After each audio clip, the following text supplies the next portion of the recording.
Hello everyone, आज के इस वीडियो में हम डिस्कस करेंगे एक बहुत ही सिंपल बट बहुत ही इंपॉर्टेंट टॉपिक के बारे में, दैट इज प्रोपोर्शनैलिटी।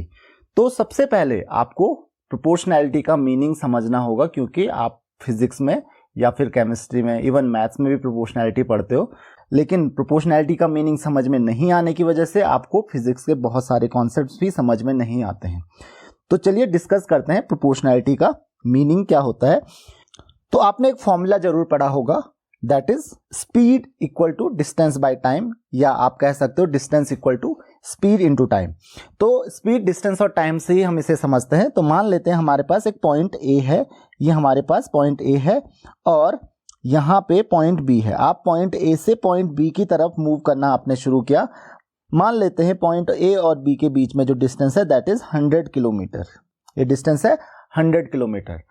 अब अगर आपने ए से बी की तरफ मूव करना शुरू किया और आपकी जो स्पीड है वो है 20 किलोमीटर पर आवर, वो है 20 किलोमीटर पर आवर। तो मान लेते हैं 2 घंटे बाद, राइट, तो 2 घंटे बाद आप डिस्टेंस कितना ट्रेवल कर चुके होंगे? 20 किलोमीटर पर आवर का मतलब हुआ कि आप पर आवर 20 किलोमीटर ट्रेवल करते हो, तो 2 आवर्स के बाद आप कितना ट्रेवल कर चुके होंगे? दैट इज 40 किलोमीटर आप ट्रेवल कर चुके होंगे। लेकिन यहीं पे अगर मैं स्पीड को हाफ कर दूं, यानी कि स्पीड आपकी होगी 10 किलोमीटर पर आवर, तो डिस्टेंस कितना हो जाएगा? 2 घंटे में आप कितना ट्रेवल करोगे? 20 किलोमीटर ही ट्रेवल कर पाओगे। उसी तरीके से अगर मैं स्पीड को 20 की जगह 40 किलोमीटर पर आवर कर दूं, तो डिस्टेंस 2 आवर्स में आप कितना ट्रेवल कर चुके होगे? That is 80 kilometre. तो यहां पर आप देख सकते हो कि अगर आपने स्पीड को हाफ किया, राइट, अगर आप ए से बी की तरफ जा रहे हो, आपने स्पीड को हाफ किया, तो किसी पर्टिकुलर टाइम में, मैंने 2 आवर का टाइम लिया, आप चाहो तो 3 आवर का या 1 आवर का टाइम भी ले सकते हो, तो किसी पर्टिकुलर टाइम में जो आपने डिस्टेंस ट्रेवल किया वो भी हाफ हो गया। यहीं पे अगर आपने स्पीड को डबल किया तो डिस्टेंस भी क्या हो जाएगा? डबल हो जाएगा। तो इसी को हम कहते हैं proportionality. That is, you can say कि जो डिस्टेंस और स्पीड है that is directly proportional to each other. तो आप यहां पे कह सकते हो कि जो डिस्टेंस है, ध्यान रखिए, आप कह सकते हो कि distance is directly proportional to speed. अब इसका मीनिंग क्या हुआ? अब आपने बहुत बार पढ़ा होगा, लेकिन distance is directly proportional to speed, इसका मतलब क्या हुआ कि अगर आप स्पीड को डबल करोगे तो जो डिस्टेंस ट्रेवल करोगे आप किसी गिवन इंटरवल ऑफ टाइम में, वो भी डबल हो जाएगा। अगर स्पीड को आप 10 टाइम्स करोगे तो आप डिस्टेंस जो ट्रेवल करोगे किसी गिवन टाइम में, वो भी 10 टाइम्स हो जाएगा। अगर आप स्पीड को हाफ करोगे तो डिस्टेंस भी क्या हो जाएगा? तो प्रोपोर्शनैलिटी का मीनिंग यही होता है कि एक वेरिएबल को वेरी करते हो, चेंज करते हो, वैसा ही उसी के अकॉर्डिंग आपका दूसरा वेरिएबल भी चेंज होता जाता है। यानी कि अगर मैं कहूं मैथमेटिकली, अगर मैं कहूं x is directly proportional to y, तो इसका मीनिंग होता है कि अगर मैं y की वैल्यू को हाफ करूंगा तो x की वैल्यू भी हाफ हो जाएगी। अगर मैं y की वैल्यू को डबल करूंगा तो y की वैल्यू भी डबल हो जाएगी। अगर मैं y की वैल्यू को 5 टाइम्स करूंगा तो x की वैल्यू भी 5 टाइम्स हो जाएगी। तो ये हुआ आपका डायरेक्ट प्रोपोर्शनैलिटी का कॉन्सेप्ट। अब हम रिवर्स चलते हैं, सेम कॉन्सेप्ट में हम अब बात करते हैं स्पीड और टाइम की। तो देखिए, अगर आप सेम प्रॉब्लम में, यानी कि आप ए से बी तक ट्रेवल कर रहे हो जिसके बीच में डिस्टेंस है 100 किलोमीटर। अब अगर आपकी स्पीड है 10 किलोमीटर पर आवर, जब आप ए से बी की तरफ मूव कर रहे हो आपकी स्पीड है 10 किलोमीटर पर आवर, तो आप देख सकते हो आपको टाइम कितना लगेगा ये 100 किलोमीटर ट्रेवल करने में? आपको टाइम लगेगा 10 आवर्स। भाई 10 किलोमीटर पर आवर मतलब 1 घंटे में आप केवल 10 किलोमीटर ट्रेवल कर रहे हो, तो टाइम कितना लगेगा आपको? 10 आवर्स लगेंगे, राइट।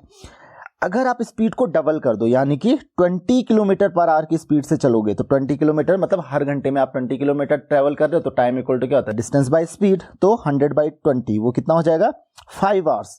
तो यहां पे आपने देखा कि आपने क्या किया, स्पीड आपकी 10 किलोमीटर पर आवर थी, आपने स्पीड को डबल किया, तो टाइम, जब आप 10 किलोमीटर पर आवर की स्पीड से चल रहे थे तब आपको टाइम लग रहा था 10 आवर, लेकिन आपने स्पीड को डबल किया तो टाइम हो गया हाफ। उसी तरीके से अगर आप स्पीड को और ज्यादा इंक्रीज करके 4 टाइम्स कर देते हो, यानी कि आप 40 किलोमीटर पर आवर की स्पीड से ट्रेवल कर रहे हो, तो आपको जो टाइम लगेगा 100 किलोमीटर ट्रेवल करने में 100 बाई 40 दैट इज 2.5 आवर्स।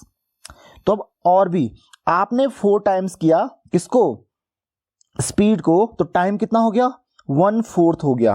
तो इसको कहते हैं इनवर्स प्रोपोर्शनैलिटी, यानी कि स्पीड, आप कह सकते हो कि स्पीड और टाइम एक दूसरे के इनवर्सली प्रोपोर्शनल है। Speed is inversely proportional to time, तो ऐसे लिखते हैं हम, स्पीड इज प्रोपोर्शनल टू 1/टाइम। यानी इसका मतलब ये हुआ कि अगर आप स्पीड को डबल करोगे तो टाइम हाफ हो जाएगा, स्पीड को ट्रिपल करोगे टाइम 1/3 टाइम्स हो जाएगा, स्पीड को अगर आप 10 टाइम्स करोगे तो टाइम कितना हो जाएगा, 1/10 हो जाएगा। माने कि आप स्पीड को क्या कर रहे हो, 5 टाइम्स कर रहे हो, स्पीड 10 थी, 5 टाइम्स कितना हो गया, 50। तो 50 किलोमीटर पर आवर की स्पीड से अगर आप चल रहे हो तो टाइम कितना लगेगा, 2 घंटे में आप पहुंच जाओगे 100 किलोमीटर, तो टाइम कितना लगेगा, 2 आवर्स। तो यहां पे आपने देखा कि आपने स्पीड को 5 टाइम्स किया तो टाइम जो हुआ वो 10 आवर्स पहले था, अब 1/5 टाइम्स हो गया, 10/5 कितना हुआ, दैट इज 2 आवर्स। तो स्पीड को जैसे जैसे आप बढ़ाते जाओगे तो टाइम क्या होते जाएगा, कम होते जाएगा। तो इस कॉन्सेप्ट को हम कहते हैं, इसको हम कहते हैं इनवर्स प्रोपोर्शनैलिटी। मतलब एक वेरिएबल को अगर आप ऐसा लिखते हो कि x is inversely proportional to y, अगर आप लिखते हो x is inversely proportional to y, इसका मीनिंग ये हुआ कि अगर आप y की वैल्यू को डबल करते हो तो x की वैल्यू हाफ,